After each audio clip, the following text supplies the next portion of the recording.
So in last lecture we have studied different formulas to find center of mass, position of center of mass, velocity of center of mass and acceleration of center of mass. So in last lecture we have discussed one question based on acceleration of center of mass. So acceleration of center of mass चा formula आपण काय बघितला बघा.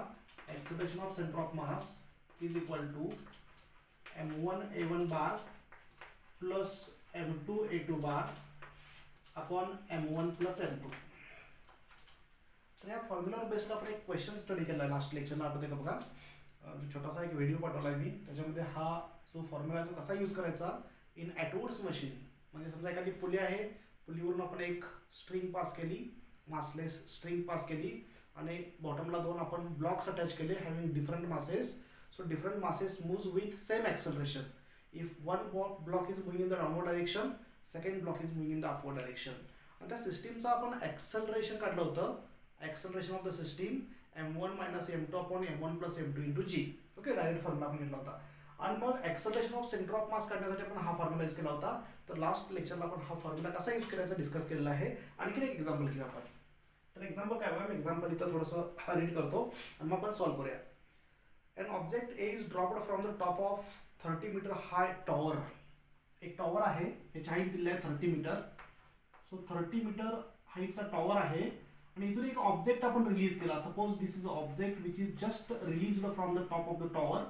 Just release करायचा अर्थ याची velocity किती असणार आहे, 0. So u is equal to 0. Me u1 is equal to 0 म्हणतो. Suppose this is the first body. Okay, आणि काय म्हणलंय बघा, a object is released from the top of the tower having height of 30 metre. At the same time another block B is projected upward. हा block आहे A. At the same time another body B is projected upward with the velocity of 15 meter per second. म्हणजे at a time आपण दोन actions केल्या. First action काय केली, block is just released from the top of the tower. Just release केला याचा अर्थ काय, त्याची व्हेलॉसिटी 0 असणार आहे. At the same time a body is projected upward with certain velocity. So this is the initial velocity of the second body, this is the initial velocity of first body. Okay, आता पुढे काय म्हणलंय बघा. Mass of A is 2 kg. याचा मास दिलेला आहे. So it is given that m1 is equal to 2 kg and mass of B, that means m2 is equal to 4 kg. So first block जो आपण रिलीज केला just from the top of the tower, त्याचा मास 2 kilogram दिला आहे.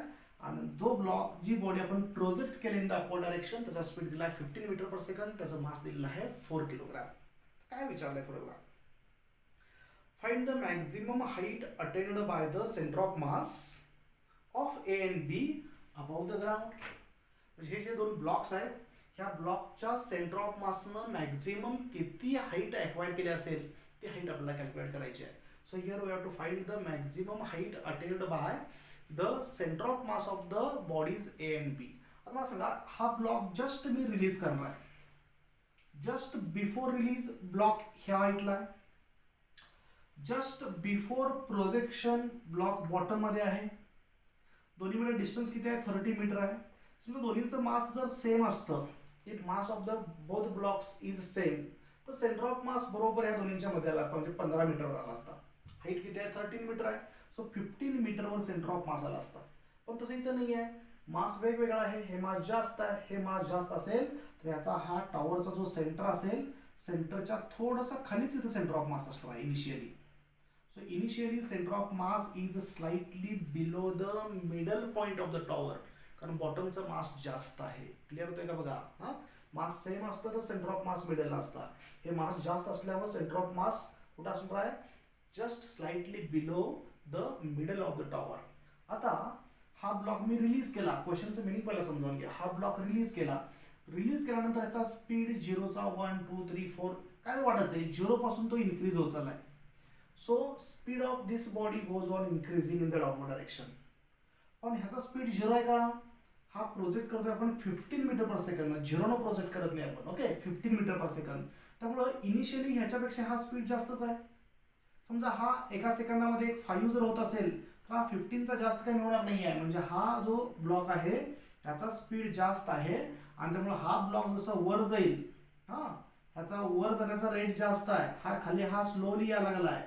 हा fast वर चाललाय, त्यामुळे हा जो सेंटर ऑफ मास दोन्हीचा जो इमॅजिनरी पॉइंट आहे, हा सेंटर ऑफ मास म्हणजे कुठली बॉडी नाही आहे, दोन्हीचा तो इमॅजिनरी पॉइंट आहे ज्या पॉइंटला त्या सिस्टीमचा मास कॉन्सन्ट्रेट झालेला आहे. इमॅजिन करायचं आहे दोन्हीचा सेंटर ऑफ मास इथं असेल. मग ही बॉडी जस्ट रिलीज केली, ही मी प्रोजेक्ट केली, तर ह्याचा स्पीड जास्त आहे, हेवी बॉडी वर चालले, ह्याचा अर्थ सेंटर ऑफ मास जी इमॅजिनरी कन्सेप्ट आहे, इमॅजिन करायची दिसणार नाही तुम्हाला, हा सेंटर ऑफ मास असा मूव्ह होईल. मग ज्यावेळी दोन्ही तर क्रॉस करतील एकमेकाला, त्या सेंटर ऑफ मास बरोबर मिडल येणार. आणि आता काय होणार, आता परत हा असं वर चालला, हा खाली चला, वर जाऊन हा खाली येऊ शकतो परत, तर सेंटर ऑफ मास एक ठराविक हाईट वर जाऊन काय होणार, it will come down again. आणि जे दोन्ही बॉडी परत ज्यावेळी खाली पडतील, both bodies will drop on the ground, दोन्ही बॉडी जर ग्राउंडवर पडल्या तर सेंटर ऑफ मास परत इथं ग्राउंडवर येणार. म्हणजे ही बॉडी समजा इथून जाऊन असं परत इथं आली आणि ही बॉडी परत इथं आली, तर सेंटर ऑफ मास दोन्हीच्या मध्ये इथं असणार. म्हणजे हा जो इमॅजिनरी पॉइंट आहे सेंटर ऑफ मास दोन पार्टिकल सिस्टीमचा, तो सेंटर ऑफ मास असा मूव्ह होईल लाईक दिस. ओके, तर त्यानं मॅक्झिमम किती हाईट एक्वायर केली असेल फ्रॉम द ग्राउंड ती आपल्याला कॅल्क्युलेट करायची आहे. Here we have to find maximum height attained by the centre of mass of the system from the ground. आता मला काय काय कॅल्क्युलेट करता येते बघा. इनिशियली सेंटर ऑफ मास कुठं तुम्हाला काढावं लागेल. So what is formula for centre of mass. Centre of मासचा फॉर्म्युला काय आहे, सेंटर ऑफ मास कुठल्या डायरेक्शनला मूव्ह आला आहे. समजा मी हा एक्स एक्सिस घेतला आणि हा वाय एक्सिस घेतला. Suppose this is Y axis, okay, this is X axis. So centre of mass Y axis वर आहे, सो आपल्याला वाय कोऑर्डिनेट घ्यायला लागेल. So Y coordinate of centre of mass is equal to, formula काय आहे, m1y1 plus m2y2 upon m1 plus m2. ठीक आहे, हा फॉर्म्युला यूज करूया. So Y coordinate of centre of mass म्हणजे ह्या ओरिजिन पासून सेंटर ऑफ मास किती डिस्टन्स वर आहे हे डिस्टन्स मला कॅल्क्युलेट करायचं आहे. So Y coordinate of centre of mass is equal to m1 first पार्टिकलचं मास, कोणताही फर्स्ट पार्टिकल तुम्ही मानू शकता, हा फर्स्ट पार्टिकल घ्या किंवा हा फर्स्ट पार्टिकल घ्या. समजा मी हा फर्स्ट पार्टिकल कन्सिडर केला, हा फर्स्ट पार्टिकल किती आहे याचा मास, फर्स्ट पार्टिकलचा मास किती आहे 2 kg 2. आणि त्याच पार्टिकलचा जो कोऑर्डिनेट असेल त्याला मी y1 म्हणणार, तो किती आहे, तर हा किती हाईटवर आहे, इथून 30 मीटरवर आहे. सो हा 30 आला प्लस m2 म्हणजे सेकंड पार्टिकलचा मास, सेकंड पार्टिकलचा मास 4 आहे. y2 म्हणजे त्याच पार्टिकलचा y कोऑर्डिनेट, तो कुठं आहे, तर इथं ओरिजिनला हाईट त्याची 0 आहे, म्हणजे y कोऑर्डिनेट 0 आला. अपॉन m1 प्लस m2 म्हणजे 2 plus 4 6. So is equal to y coordinate of centre of mass is equal to किती आला, हा 60 अपॉन 6 म्हणजे 10. सो 10 मीटर हे झालं तुमचा answer. Initial position of the centre of mass, just body he release करण्यापूर्वी, ही project करण्यापूर्वीचा centre of मास कुठं असेल, तर बॉटम पासून ग्राउंड पासून 10 मीटरवर असेल. सेंटर कुठं आहे ह्या टॉवरचा 15 मीटरवर आहे, पण खालून 10 मीटरवर हा सेंटर ऑफ मास आहे. So this is the initial position of centre of मास. इथं पण क्लिअर झालं का, जस्ट बॉडी रिलीज करण्यापूर्वी आणि ही बॉडी प्रोजेक्ट करण्यापूर्वी त्या सिस्टीमचा सेंटर ऑफ मास आहे तो ग्राउंड पासून किती डिस्टन्सवर आहे, 10 मीटरवर आहे. आता ही रिलीज केली, ही प्रोजेक्ट केली, at the same time centre of mass move होणार. तर सेंटर ऑफ मास मूव्ह होत असेल तर त्याचा मला स्पीड काढावा लागेल, इनिशियल स्पीड काढावा लागेल. सेंटर ऑफ मास इथून मूव्ह आला म्हणजे त्याचा काहीतरी सुरुवातीला सेंटर ऑफ मास कसा आहे, ऍट रेस्ट आहे, because both bodies are at rest. Centre of mass is also at rest. दोन्ही बॉडी एक्सेलरेट व्हायला जातात, मग सेंटर ऑफ मास सुद्धा काय होणार, एक्सेलरेट होणार, पण त्याची इनिशियल वेलोसिटी काय तर असणार. So the initial velocity of centre of mass, initial velocity UCM असणे तर आम्ही initial velocity of center of mass, initial speed of the center of mass. So initial speed of the center of mass is given by m1 u1 plus m2 u2 upon m1 plus m2. So is equal to m1 किती आहे 2, u1 किती आहे first बॉडीचा speed 0 आहे, plus m2 किती आहे 4, u2 किती आहे 15 अपॉन m1 plus m2 म्हणजे काय 2 plus 4 म्हणजे 6 is equal to किती आलं बघा. So initial velocity of center of mass is equal to किती आला 15 into 4 60 upon 6 म्हणजे 10 मीटर पर सेकंड. म्हणजे दोन व्हॅल्यू आपण कॅल्क्युलेट केल्या. एक इनिशियली मोशन स्टार्ट होण्यापूर्वी सेंटर ऑफ मास किती डिस्टन्सवर आहे, तर 10 मीटरवर आहे.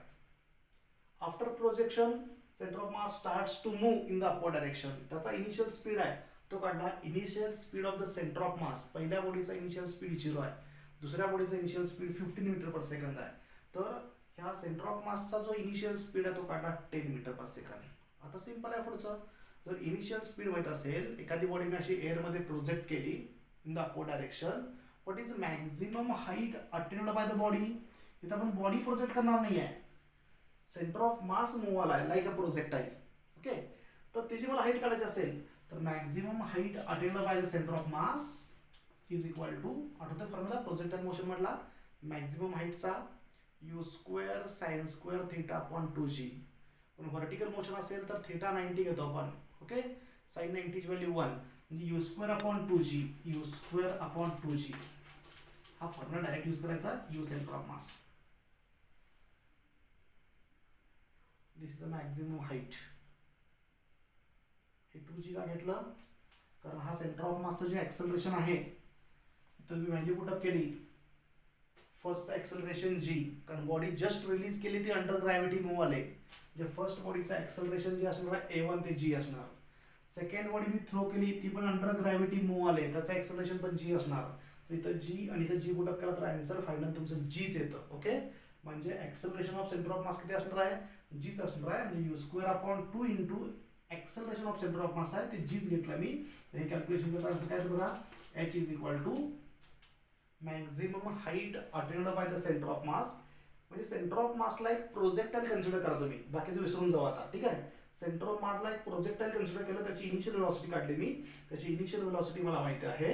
ठीक आहे, आणि त्याचं ऍक्सेलरेशन माहिती आहे, अंडर ग्रॅव्हिटी मूव्ह आहे म्हणजे ऍक्सेलरेशन g असणार. हे तुम्ही पुटअप करतो, हा यू स्क्वेअर म्हणजेच काय 10 स्क्वेअर 100 अपॉन 2 इंटू g, जीची व्हॅल्यू किती आहे 10 आहे, सो 20 आली. त्याला आन्सर आहे this gets cancel. So answer should be h is equal to 5 meter. Option मध्ये तुम्हाला ऑप्शन दिले आहेत 5 मीटर, 10 मीटर, 15 मीटर, 20 मीटर असे ऑप्शन दिले आहेत. तुम्हाला क्वेश्चन काय विचारला आहे, what is the question, what is maximum height attained by the centre of mass from the ground विचारलंय.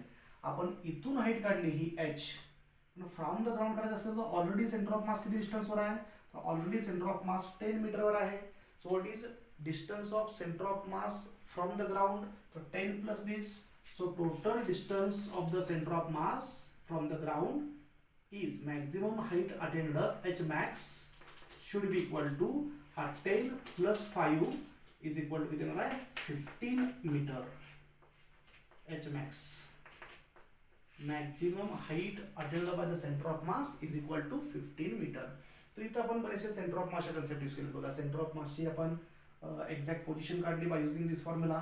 नंतर initial velocity of centre of mass काढला. इथं जी कसा आला आहे मी ही शॉर्टकट फॉर्म्युला वापरलेला आहे, हा डायरेक्ट लिहिलंय मी. इथं ऍक्सेलरेशन ऑफ सेंटर ऑफ मास काढायचं असेल तर दोन्ही बॉडीच्या ऍक्सेलरेशनची व्हॅल्यू कुठं काढायची. दोन्ही बॉडी फ्रीली फॉलिंग बॉडी आहेत, अंडर ग्रॅव्हिटी मोशन आहे. सो इथं पण जी येणार, इथं पण जी येणार. हे सिम्प्लिफाय केलं की आन्सर जीच येतं. एक acceleration of centre of mass is equal to G येतं, म्हणून इथं मी जी पुटअप केलेलं आहे. So this is the maximum height attained by the center of mass from its initial position. So what is maximum height attained by the center of mass from the ground? तर हे original distance जे आहे त्याच्यामध्ये add करायला पाहिजे. 10 plus 5 is equal to 15. So answer आलं maximum height attained by the center of mass from the ground is equal to 15 meter.